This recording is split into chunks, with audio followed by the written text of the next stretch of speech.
3 ways to come up with an idea for a disruptive product. We'd all love to have that big idea that makes us rich. Imagine if you were the person who invented Velcro or Post-it notes. With a simple mechanical solution, you could change your life, while also making life easier for millions of people around the world. Not only would your own day-to-day life become much happier and easier, millions of dollars will do that, but you'd get to enjoy the incredible sense of accomplishment that only comes from doing it on your own. But can you force an idea to come? How do you encourage that spark of inspiration? Here are a few experiments you can use to trigger that next big idea. 1. Think about things that frustrate you. In business, this is called a process fix. It involves looking at the routine activities of that organization and then seeing where that routine could be improved upon. The thing is, you can also apply the notion of the process fix to real life. That might mean making it easier to open cans, making toothbrushes last longer, or defrosting the car more efficiently. In other words, ask yourself what you find to be regularly frustrating, and then challenge yourself to come up with a solution in product form. Chances are that if you could benefit from it, so too could other people. 2. Combine 2 useful products. They say there is no such thing as a completely novel idea. That instead, the closest thing is to combine 2 existing ideas into something new. Well, why not embrace that reality by simply combining 2 ideas you like into one new idea? You see tons of inventions that work this way and serve a dual purpose, thereby removing the need to order 2 separate items, and they're often very successful. 3. Go for the next big thing. Many of us dream of products we wish existed, but which we know are impossible to make. Often, a good way to come up with a great idea is to look at those ideas and then try to make them more realistic. How can you take an idea that's impossible and create the next best thing using the realistic resources you have available to you? Often what you'll find is that you can get much closer to fulfilling the original brief than you probably expected. 4 innovative businesses you can learn from. Not every new business idea needs to be truly original. You can actually create a very successful business using only tried and tested formulas, and not even venture out that much into the unknown. In fact, this is sometimes the safer bet when it comes to creating a new business model. The problem is that it takes a truly innovative business idea if you really want to take the world by storm. If you're just happy to make a little money, then sure, something basic and already proven will work fine. But if you're looking to become a billionaire who forever changes the status quo, then you will need to come up with something completely new. Let me share 4 examples of companies that have done that in exciting ways. 1. Facebook.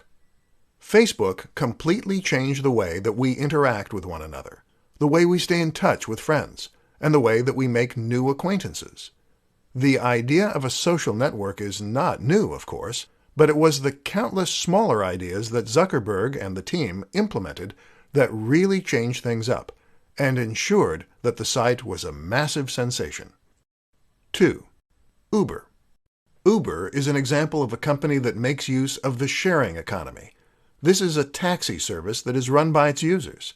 Rather than pay obscene amounts for a taxi, why not hire someone local who is happy to give you a lift for much less? It's no exaggeration to say that this is making massive waves in multiple industries. 3. Airbnb. Airbnb is another example of a company that makes use of the sharing economy, this time by letting people share their spare rooms and outbuildings as alternatives to hotel rooms.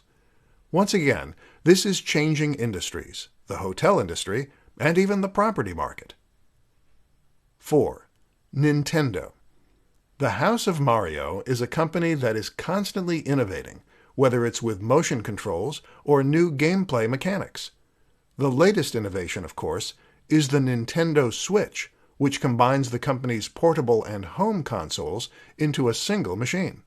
The appeal is the option to take AAA titles on the go with you, but then be able to play them on the big screen when you get home. It's early days yet, but so far the signs are very positive, and the company has sold more units than any other console at this stage in its life. In other words, you don't have to be a young, hip startup to innovate. 4 ways to make your Kickstarter campaign more successful. These days, coming up with an idea for an invention and then planning on selling it is always going to mean making a trip to Kickstarter. Kickstarter is the preeminent crowdfunding site, which means it's a platform on which you can announce an idea for a product and then see if there is a desire for that product. If so, then viewers can become backers and help fund the project, eventually receiving the resultant product at the end as a thank you. This means you no longer have to find an angel investor and give away shares of your business, and you no longer have to remortgage your house and pin all your hopes on a crazy idea. But going on Kickstarter is not a guarantee of success. In this presentation, we'll take a look at how you can help ensure a positive outcome for your product. 1. Make a great video. The most important aspect of your product page is to make a stunning video. This needs to demonstrate all the best qualities of your product, and it should have high production values, which will help make you appear more professional and capable. Invest in a good camera and editing software, and if you don't have the knack, hire someone who does. 2. Offer exciting incentives. It is normal to incentivize backers by offering rewards for different levels of funding. As you might expect, it's important to ensure that these incentives are exciting enough to actually be worth the money, so make sure that they are, whether that means offering discounted products, bonus packs, or the backer's name somewhere in the credits.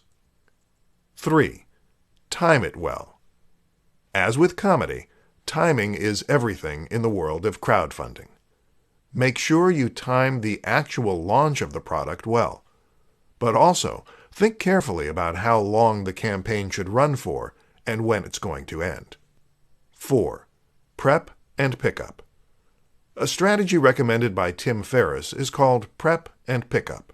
The idea is that you're going to work on all the emails, ads, press releases, and other marketing materials before you launch your product. From there, you will have everything ready to go, and all you need to do is click Send at the appropriate times when the product is live. This prevents the scenario where life gets in the way and you can't promote your product as much as you should. 5 examples of businesses that take full advantage of the sharing economy. The sharing economy describes a move away from money and back to the free trade of services and products. Once upon a time, before money existed, we would bargain with other people for goods and services by offering things that we could do or offer in exchange for things that they could do or offer. Need someone to chop down a tree? Then offer to cut their hair or give them some of your eggs. Then money came along and was used as a way to represent value. This could be traded for goods and services in lieu of providing goods and services back, thereby making transactions much simpler and easier. But at the same time, money also created many of the problems we see today, and you don't need me to tell you what those are. Fortunately, technology is giving us a way to take matters back into our own hands. Technology is perfect for facilitating transactions that don't need money, and hence we are seeing the free trade of goods and services once again. Businesses take full advantage of this and are among the most innovative and successful on the planet right now. In this presentation, we will consider some examples. 1. Uber. Let's start with one of the most high-profile sharing economy businesses out there. Uber is a company that seeks to remove the need for taxis and public transport by letting anyone offer lifts for a small fee. The result is that the costs are much lower, and rides are always available, and it has taken off to the extent that it is actually threatening the taxi industry. 2. Spock. Shpock is an app that acts like a yard sale. Got something you don't want? Take a photo and upload it to Shpock to sell it back within your local area. 3. FreeCycle. FreeCycle takes the idea of Shpock one step further by encouraging its users to give away things that they don't need anymore, but would otherwise have to pay to dispose of. 4. Airbnb. Airbnb is Uber for accommodation, allowing anyone to offer up a room, outbuilding, or attic as a place for people to stay. This is not only changing the face of the hotel industry, but even the property market. 5. Couchsurfer. Couchsurfer is to Airbnb what FreeCycle is to Uber, essentially getting people to offer accommodation for free. By letting people crash on your couch, you win goodwill to crash on the couches of other people, and thereby get a free place to stay wherever you are in the world. 6 ways to get funding for your new product idea. Got an idea for an amazing new physical product that might just change the world and make you a profit in the meantime? This is an incredibly exciting position to find yourself in, especially if you truly believe in the idea you have. That's also why it's so tragic to find yourself unable to make that vision into a reality. If you can't find the funds to manufacture your product, then you can't create it and you can't sell it. It's that simple. In this presentation, I'll show you 6 ways to find funding for your idea so that your good ideas never have to go to waste. 1. Crowdfunding. Crowdfunding means that you raise money from the crowd, aka the general public. You put forward your idea, show a working prototype in a video, and explain what it does. You then explain why you need money to make your idea a reality, and you give away some kind of reward in return. 2. Pre-orders. Another option is to take pre-orders for your product. This is another way to get money up front and test that the audience is there. If you don't get enough pre-orders to cover the manufacturing expense, then you simply cancel the pre-orders. 3. PayPal Working Capital. Don't overlook this option from PayPal. PayPal Working Capital is a business loan from the online payment processor that allows you to pay just a single fixed fee, which is usually quite reasonable, and then make repayments out of the money that comes into your PayPal account. While the fees aren't the lowest, it's the ease with which this loan works, the lack of impact on your credit score, and the convenient repayment system that make it a good option for inventors. 4. Credit card loan. A credit card loan isn't the most elegant solution, but it certainly works. Other loans include a bank loan or a loan from the bank of mom and dad. 5. Investors. Finding a loan from an angel investor is arguably the most stressful option for getting funding, but it's also the one that can potentially reap the most rewards, especially if you are also getting the advice and help of those investors to encourage your product to grow at the fastest rate and stand the best chance of succeeding. 6. Bootstrapping. My personal favorite.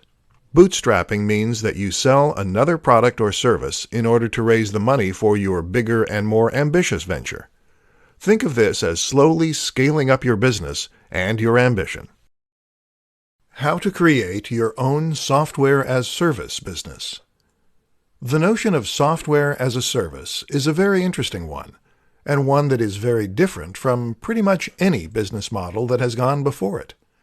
The idea is that you are providing a service, whether that's web design or contact management, and that this service is going to be provided automatically by using a piece of software.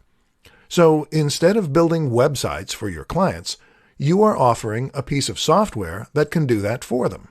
The great thing about these businesses is that they can provide services that would be impossible to offer any other way, and they can allow you to take a very backseat approach to running them, generating passive or near-passive income.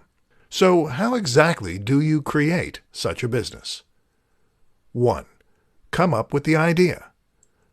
The first thing you need to do is come up with your business. This is easier said than done, of course, but one useful question to ask is whether you can in any way productize a service that you are already providing. This is how Matt Mullenweg came up with the idea for WordPress, by asking how his web design company could be made into a product, and thereby scale to unforeseen heights. Another question is to think about the tools you use on a daily basis, and how they could be better as an SAS. 2. Implement the idea. The next step is to implement the idea. The problem with this is that it will very often involve programming, using a web-based programming language. This is code that will run on a server, and common languages include PHP and Python. These are very complex for beginners, which is why the best option is often to outsource the actual creation of the product to someone who knows what they're doing. Use Upwork or something similar to find the staff. Alternatively, you can try using a social network building solution, several of which do exist. 3. Market the idea. Finally, you just need to market your idea. A good place to start is with your existing client list, if you have one, and from there, you can try building an email list as you would for any service. Often, SAS means B2B, but not always. Otherwise, you can try using advertising and more traditional means of internet marketing. Invest the profits you make into more advertising to scale up your business, and then watch as it grows. How to find a need in a market and fill it. One of the best ways to come up with a successful business model, whether it's for a product or a service, is to find a simple need in a market and then fill it. In other words, what do people want that they don't have, and how can you satiate that need for them? If you can do this, then you'll be able to clearly communicate the value you offer and theoretically see a lot of sales as a result.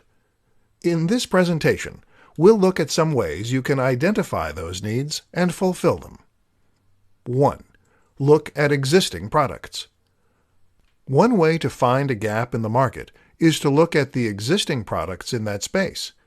What you'll likely find is that a few companies have got the niche stitched up, but that there is still room for improvement and still room for new products. Ask yourself, who are these products not catering to? What don't these products do that could be useful? 2. Look for pain points. They say that a good writer should always write what they know. Likewise, a good business strategy is to always stick with industries and niches that you understand. In other words, when you choose what you want to make or offer, it is best to choose something that you understand, rather than something that you've never used or experienced yourself. This way, you can think back to your own personal experience of that thing and ask yourself what could have been done better. Or if there is a product or service you use every day and it fails, ask yourself how that product could have been made any better. Is that something you can fix? 3. Survey the market. Another simple way to find things that aren't out there is to survey the intended market. In other words, ask the people you're selling to what they would like to see more of and where they feel their needs aren't being met. 4. Consider smaller cross-sections. Speaking of the market, have a think about who the market includes and whether there is a group within that market which has distinct needs not felt by the rest. Maybe people who work night shifts could benefit from a twist on an existing product, or people with a certain disability. All these strategies can be fantastic ways to find new business opportunities. But remember that what made Steve Jobs so innovative and successful was his ability to anticipate what the market needed before the market knew itself. How to market your new disruptive idea. Got a new idea for a product or service that is going to be truly disruptive and change the way we see the world? Great. Only you're not the first, and you probably won't be the last either. The thing is, ideas are a dime a dozen, and actually the hard part is marketing those ideas and getting them to sell. That's where the marketing part comes in, and that's the difficult part. Unfortunately, it's even harder in many cases when your idea is exciting and new. Why? Because there is less point of reference and less context that you can use to explain your idea. So how do you get the word out about your new concept? Let's look at some options. In the beginning, the main aim of your marketing is often going to be explaining what your product is. This is your elevator pitch, and it's important that you've come up with a simple way to explain succinctly and clearly what your idea is, who needs it, and what they need it for. Another useful concept is to focus on the value proposition. In other words, where does the value come from with your new service or product? How does using this product make life better? Will your users be richer? Will they have more fun? Or will it improve their health? While the how and the what might be new, very often the why will be universal, and this will be key in communicating your message. In order to do any of this, though, you're going to need to think about whom your product is marketed to, and who will want to use it. This will tell you where to present your message, and how to present it. Have a think about the typical demographic that is likely to use your product, and think of comparable products and whom they are targeted at. Looking at comparable products is also a good way to get inspiration for your marketing. Finally, don't be afraid to embrace the newness of your product or service. In other words, if your product is so different that it stands out, then this can actually help it spread by word of mouth. Consider those 5-finger shoes by Vibram. These drew the eye so much that they practically marketed themselves. How can you get people talking about your brand? How to test an idea before bringing it to market. One of the worst things you can possibly do as an entrepreneur or any business person is to invest a huge amount of time and money into an idea that doesn't have an audience. If you spend thousands of dollars or countless hours developing a product that no one buys, then of course it is going to be money down the drain. And of course that may sound obvious, but it is an unfortunate reality that happens far more frequently than you might think. The problem is that we will often assume that because we want a certain product, that there must be market demand for it too. Or because something has been successful in the past, it will likely be successful in the future. This is not the case, however, and if you want to ensure your product will be successful, then there are some different precautions you need to take. In this presentation, we'll learn what those are. 1. Validation. In business terms, we call what we just described validation. The aim is to validate an idea for a product or business, and then test if it really has appeal. One way of doing this is to try selling the product or service before it's finished. You can do this by offering a beta test of sorts, by taking pre-orders, or even by having a sales page that informs the buyer you're out of stock only once they try to make a purchase. This is important because very often people will say they're interested in an idea, but they're not necessarily willing to pay for it. To test if your idea truly has legs, you really need your audience to put their money where their mouth is. Then you can calculate how much money you would have made and whether or not that would have been enough to make the work worthwhile. 2. Fail fast. A similar approach is to invest as little time and money into an idea as possible, but still release the product or service. This way, you can then start selling it as quickly as possible and testing to see if there's an audience there. If the product sells as is, called an MVP or minimally viable product, then you can invest more time in developing it and marketing it. If not, you move quickly on to the next project. Hence, fail fast. Top mistakes that new entrepreneurs make. Got a big new idea? Great.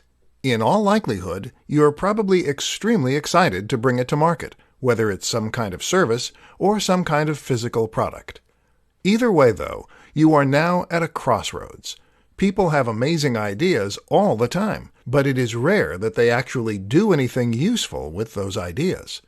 All too often, those ideas don't come to anything because the person with the said idea never takes a chance on it, or because they go about it in the wrong way.